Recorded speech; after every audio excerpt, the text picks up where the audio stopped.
Welcome to Weeds in the Garden of Freedom. It's the second book in the Freedom series, a trilogy that deals with issues of community.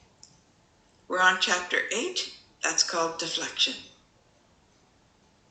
Just when Laura thought her roommate had come to terms with the entire fiasco, Laura learned something about herself. She learned that she really might be the prudish sort. She heard the young woman sobbing into the phone, telling someone, Laura supposed it was her mother, that she had been raped and that Laura had tended her injuries, and no, she hadn't reported it to the police because she had no idea who it had been. She did not want her name dragged through the mud. Laura looked up at that dramatic juncture to see her roommate wink at her.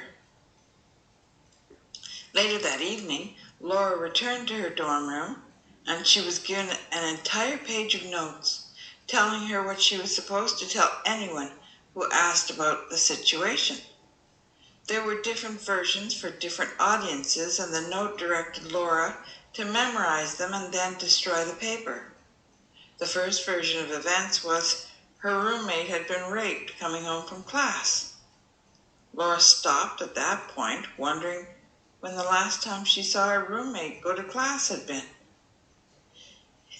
The note continued, saying that Laura had secretly tended the woman's wounds, and when the two of them had discussed the matter, Laura had sagely advised her not to make herself into a victim of the legal system, because they'd do nothing anyway.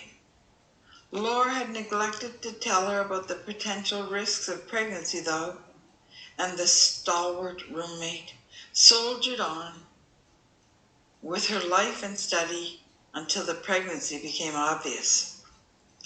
When Laura explained that she was unwilling to lie and condemn some unknown person, her roommate had flown into a rage.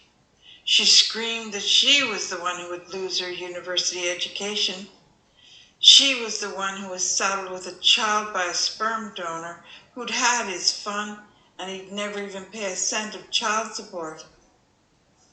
As she screamed, she was throwing Laura out of her own room. She threw all of Laura's things out into the corridor, screaming that no one was being hurt by the situation except her. And then she bodily pushed Laura into the corridor and slammed the door. Others in the dorm ran to see what was happening. Several people helped Laura collect her things, and they stored them in their own rooms for 2 days until Laura could collect them again. In that time, Laura slept on the floor in the room of her only friend in Oxford. She'd met Sun Lin at a plant nursery where Sun Lin worked while she went to school. Later they met again and they became partners in biology class. Sun Lin took Laura in that night when Laura explained what had happened. Laura had often missed her parents, but never more than in the face of such a strange and unreasonable conundrum. They tried not to cry. She tried not to cry as she lay in the darkened room remembering. Laura had just been accepted into medical school on the night of the car crash. The three of them, Laura and her parents, had been out celebrating her acceptance. Her parents were so proud of their only daughter, and Laura had noticed that her mother was wearing her very best perfume. Over dinner, Laura's father had tears in his eyes when he marveled at how many people Laura would be able to help.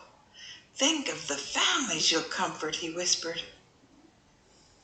They were returning home at 10 o'clock when a drunk driver crossed the center line and hit them head on. Laura tried not to think as she laid on the floor of her lab partner's room, but it all flooded back. How could she have survived with only cuts and bruises while both of her parents and the drunk were killed at the scene? Laura tried to get her mother out of the car after kicking the rear door open, but her mother had just turned to look at her husband. Even to their untrained eyes, the very best man in the world was obviously dead. Laura's mother then turned to Laura. She said, "This is it, kiddo. Laura, you know what you have to do. Do it with all of your heart, and we'll be watching out for you. Daddy and I love you." Then her mother closed her eyes with a sigh, and the first responders dragged Laura away and into the ambulance. Laura was suddenly alone in the world. The lawyer, who was the executor of her parents' will, told her when it was time to sell the house that she'd grown up in. She sold most of the furniture because she had no place for it. The lawyer put the proceeds into an educational trust for Laura's education, and he put the remainder into a bank account. She never realized that he also started a lawsuit against the drunk driver, and he was working hard to get her a settlement from the insurance company from which her father had bought coverage. The few possessions she retained were kept in a storage locker in Leeds. She had no idea when she would collect them. A young man in one of her classes finally reported that his girlfriend had told him that their dorm room was now empty. The pregnant woman's parents had arrived and screamed so loudly that the dormitory rattled with threats of suing the school. The roommate would never be returning to such a vile and unprincipled establishment, the mother had screamed.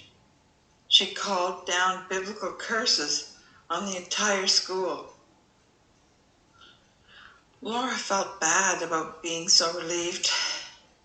She would have the peace and quiet she needed to study for her upcoming exams. That's the end of chapter 8 of Weeds in the Garden of Freedom. We hope you'll come back for chapter 9, which is called In the Same Boat. I remain your friend, Deborah Reeves. Please come again. Thank you. Bye-bye.